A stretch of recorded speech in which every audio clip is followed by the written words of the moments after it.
Hello guys, back to my channel. இன்னைக்கு நம்ம எந்த poem பார்க்க போறோம் அப்படினா Out of the Girdle Endlessly Rocking, written by Walt Whitman. poem பார்க்கறதுக்கு முன்னாடி என்னோட சேனலை சப்ஸ்கிரைப் பண்ணாதவங்க சப்ஸ்கிரைப் பண்ணிடுங்க, லைக் பண்ணிடுங்க. First about the author பார்த்துடலாம். Walt Whitman was born on May 31st, 1819 to March 26, 1892. இவங்க வந்து ஒரு அமெரிக்கன் போயட், எஸ்ஏயிஸ்ட் அண்ட் ஜேர்னலிஸ்டாக இருந்திருக்காங்க.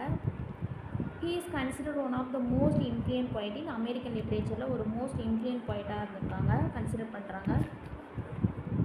நெக்ஸ்ட் இவரை வந்து ஃபாதர் ஆஃப் ஃப்ரீ வெர்ஸ் அப்படின்ட்டும் சொல்கிறாங்க, டிரான்சென்டென்டலிசத்துலேயும் ரியாலிசத்துலேயும். நெக்ஸ்ட்டு இவரோட பொயட்ரி கலெக்ஷன் வந்து 1855ல் ஒரு கான்ட்ரோவர்சல் பொயட்ரி கலெக்ஷனாக இருக்குது. அது என்ன பொயட்ரி அப்படின்னு பார்த்தோம்னா லீவ்ஸ் ஆஃப் கிராஸ் அப்படின்ற பொயட்ரி. இவரோட ஃபேமஸ் ஒர்க்ஸ் பார்த்தோம்னா memoranda during the war 1876, a tale of the times 1842, specimen days 1882. Next அவரோட ஃபேமஸ் பொயட்ஸ், இந்த போயம்க்கு ஏற்ற மாதிரி ஒரு ஃபேமஸ் பொயட்ஸ் கொடுத்துருக்கோம். நெக்ஸ்ட் வந்து இது அண்டர் த டைட்டில், எந்த டைட்டில் கீழே பப்ளிஷ் பண்ணியிருக்காங்க அப்படின்னா ஃபஸ்ட்டு எந்த டைட்டில் கீழே பப்ளிஷ் பண்ணியிருக்காங்க அப்படின்னா எ சைல்ட் ரெமினிசன்ஸ் 1859ல் பப்ளிஷ் பண்ணியிருக்காங்க. லேட்டராக வந்து அதை எப்படி சொல்கிறாங்கன்னா a word out of the sea அப்படின்ட்டு 1860ல் சொல்கிறாங்க.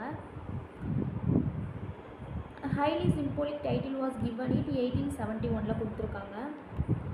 ப்ரெசன்ட் டைட்டில் வந்து எப்படி இருக்குது அப்படின்னா எ வேர்ட் ஃப்ரம் த சீ அப்படின்ற டைட்டிலில் ப்ரெசென்ட் ஆகிருக்கு. இது வந்து எதை ரீப்ரசன்ட் பண்ணுது அப்படின்னு பார்த்தோன்னா பர்த் டெத்தையும் ரீபர்த்தையும் தான் ரீப்ரசன்ட் பண்ணுது. ஓகேவா? இந்த போயம் வந்து ஒரு எலிஜி போயம்னு சொல்கிறாங்க. இது வந்து நியூ டெக்னிக்ஸ்லாம் வந்து வால்ட் விட்மன் வந்து யூஸ் பண்ணியிருக்காரு. இந்த போயமில் நிறைய 3 இமேஜஸ் வந்து யூஸ் பண்ணியிருக்காங்க. அது என்னென்ன இமேஜ்னு பார்த்தோம் அப்படின்னா பேர்டு, பாய், சி. பேர்டு வந்து எதை சொல்லுது அப்படின்னா சோல் ஆஃப் த பொயட்டை சொல்லும். சோல் ஆஃப் த பொயட் வந்து பேர்டு. சி வந்து லைஃப் ஆஃப் கிரியேஷன், பாய் வந்து செல்ஃப் ரியலைசேஷன். ஓகேவா? இது வந்து எதை சஜஸ்ட் பண்ணுது அப்படின்னு பார்த்தோன்னா it is a elegy mourning the death of someone dear to him, அதை தான் வந்து சஜஸ்ட் பண்ணுது. ஓகேவா?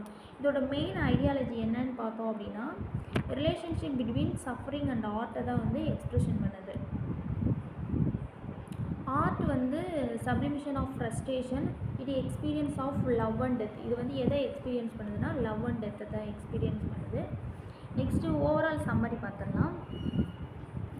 ஒன்றே வந்து இந்த பாய் வந்து வாக்கிங் ஆன் தி ஷோரில் வந்து நடந்து வாக்கிங் போயிட்டுருக்கான். அப்போ 2 மாக்கிங் பேர்ட்ஸ் வந்து அங்கே நெஸ்டிங்கில் இருக்கிறத பார்க்குறான். அந்த நெஸ்ட்டில் உட்காந்துருக்கிறத பார்க்குறான். அந்த 2 மாக்கிங் பேர்ட்ஸு மேல் பேர்டும் ஃபீமேல் பேர்டும் இருந்திருக்கு.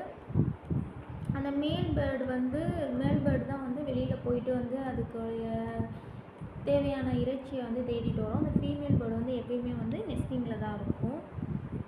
அவன் அந்த ஷீயில் இருக்கும்போது அந்த வேவ்ஸ் இருக்குல்ல, வேவ்ஸ் இருக்குல்ல, அது வேவ்ஸ் வந்து உள்ளே போயிட்டு வெளியே வருதில்ல, அந்த அலை வந்து எப்படி இருக்குன்னா அவரோட சைல்ட்ஹுட் மெமரிஸை வந்து பேக்கில் போகிற மாதிரி இருக்குது. டெய்லியும் வந்து அந்த பேர்ட்ஸ், அந்த வாக்கிங் பேர்ட்ஸை வந்து பார்க்குறாரு. ஒன் டே வந்து 2 பேர்டும் வந்து வெளியில் போயிடுச்சு. அதில் வந்து ஃபீமேல் பேர்டு வந்து ரிட்டன் வரவே கிடையாது.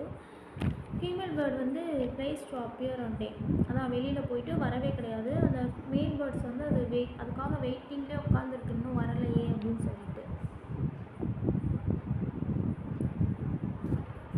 அந்த மேல் பேர்டு வந்து வெயிட்டிங்கே இருக்குது, இன்னும் வரக்கானாமே அப்படின்னு சொல்லிட்டு அந்த பாய் வந்து டெய்லி வாட்ச் பண்ணுறான். அந்த பேர்டோட லவ்ஸு, அது எப்படிலாம் வந்து அதோட வாய்ஸ்னால் அதோட கான்வர்சேஷனை கம்யூனிகேட் பண்ணிக்கிறது, அதெல்லாம் வந்து இந்த பாய் வந்து வாட்சிங் பண்ணுறான் டெய்லி.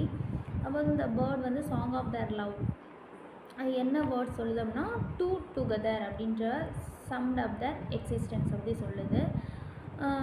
ஒன் டே வந்து இந்த ஃபீமேல் பேர்ட் டிஸப்பியர்ட் ஆச்சு. என்ன நினைக்கிறாங்கன்னா அது வந்து கொல்லப்பட்டாங்க, அது வந்து போன இடத்துக்கு கொல்லப்பட்டுட்டாங்க அப்படின்ற மாதிரி அந்த மேல் பேர்டு வந்து திங்க் பண்ணி ரொம்ப வந்து ஃபீல் பண்ணுது.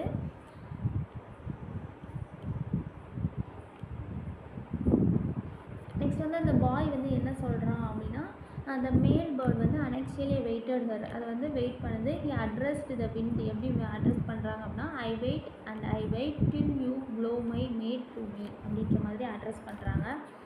நெக்ஸ்ட் வந்து இந்த பாய் வந்து he understood the meaning of the bird who he call his brother அப்படின்ற மாதிரி அந்த பேர்டை வந்து சொல்கிறான். இந்த பேர்டோட பிரதர் வந்து யார் அப்படின்னா, சரி அவனோட பிரதர் யார் அப்படின்னு பார்த்தோன்னா அந்த பேர்டு தான். நெக்ஸ்ட் வந்து அந்த பேர்டு வந்து லேமெண்டேஷன்னா ரொம்ப புலம்புது வரலை அப்படின்னு சொல்லிட்டு.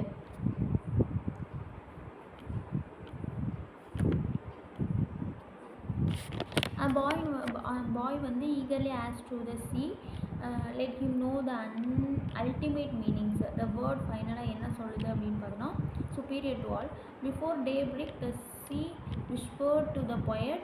delicious word வந்து என்ன சொல்லுதுன்னா டெத்து டெத்து டெத் அப்படின்றது தான் வந்து அந்த sea வந்து ஃபைனலாக இந்த அமைதியான சூழலில் இருக்கும்போது அந்த டெத்து டெத்து அப்படின்றது மட்டும்தான் அவனோட அவனோட மனசில் தோணுது. ஓகேவா?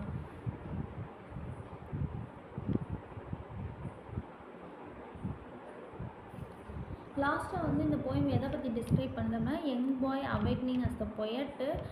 இந்த இதனால தான் நான் வந்து பொயட் ஆனேன், அவனோட மெச்சூரிட்டி இம்மெச்சூர்லேருந்து மெச்சூர் பாயாக ஆனேன் அப்படின்றத பற்றி சொல்லியிருக்கோம். Young boys awakening as poet mentored by nature and his own maturing கான்சியஸை பற்றி இதில் வந்து டிஸ்கிரைப் பண்ணியிருப்பாங்க.